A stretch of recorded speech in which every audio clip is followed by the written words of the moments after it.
நீங்க ஒருத்தரை சந்திக்கணும்னு நான் விரும்புறேன். அவரும் நம்ம மாஃபியா உலகத்துல ஒரு பெரிய ஆளு. அப்புறம் உங்க அப்பாக்கும் எனக்கும் பெஸ்ட் ஃப்ரெண்டும் கூட. பல்ராஜ். நம்ம டைகர் திரும்பி வந்துட்டான் அப்படின்னு பல்ராஜுக்கு தெரியணும்னு நான் விரும்புறேன். சோ இன்னைக்கு ராத்திரி சஃபேர் ஹோட்டல்ல ஒன்னா டின்னர் சாப்பிடுவோம். நான் உங்களுக்கு அட்ரஸ் அனுப்புறேன். சரியா? See you. Bye. அக்ரமின் வாயிலிருந்து பல்ராஜின் பெயரை கேட்டதும் அபினவின் உடல் நடுங்கியது. அவன் பல்ராஜின் பெயரை இதற்கு முன் கேட்டிருந்தான். இந்த நகரத்தில் உள்ள ஒவ்வொரு குழந்தைக்கும் பல்ராஜின் பெயர் தெரியும்.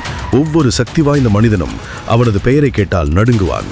அதனால் அபினவும் அவனை சந்திப்பதில் பதட்டமாக இருந்தான். அவன் பயந்த பல்ராஜ் உண்மையில் அவனது பாஸாக போகிறான். நான் பல்ராஜ் சாரை உண்மையிலே சந்திக்கணும்னு நீங்க நினைக்கிறீங்களா? அவன் இன்னும் பல்ராஜின் பெயரை கேட்டதும் நடுங்கினான். அக்ரமம் அவனது பதட்டத்தை புரிந்து கொண்டான். பல்ராஜ் சாரா? வெறும் பல்ராஜ். நீங்க டைகர் பாஸ். காட்டுல எல்லா மிருகங்களும் டைகர் பேருக்கு பின்னாடி சார்னு சொல்லும். ஆனா டைகர் எந்த மிருகத்தோட பேருக்கு பின்னாடியும் சார்னு சொல்லாது. ஈவினிங் சந்திப்போம். பாய்.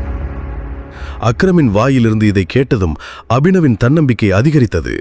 அவன் இப்போது ஒரு கூண்டிலிருந்து வெளியே வந்து காட்டுக்குள் நுழைந்த ஒரு டைகர் போல உணர்ந்தான். தன் பழைய அலுவலகத்தை விட்டு வெளியேறிய பிறகு அபினவ் வீட்டிற்கு திரும்பினான். அவன் கடைசியாக தன் படுக்கையில் இப்படி ஓய்வெடுத்தது எப்போதென்று அவனுக்கு நினைவில்லை. முழு வீடியோவை பாக்கெட் FM தமிழ் யூடியூப் சேனலில் கண்டு மகிழுங்கள்.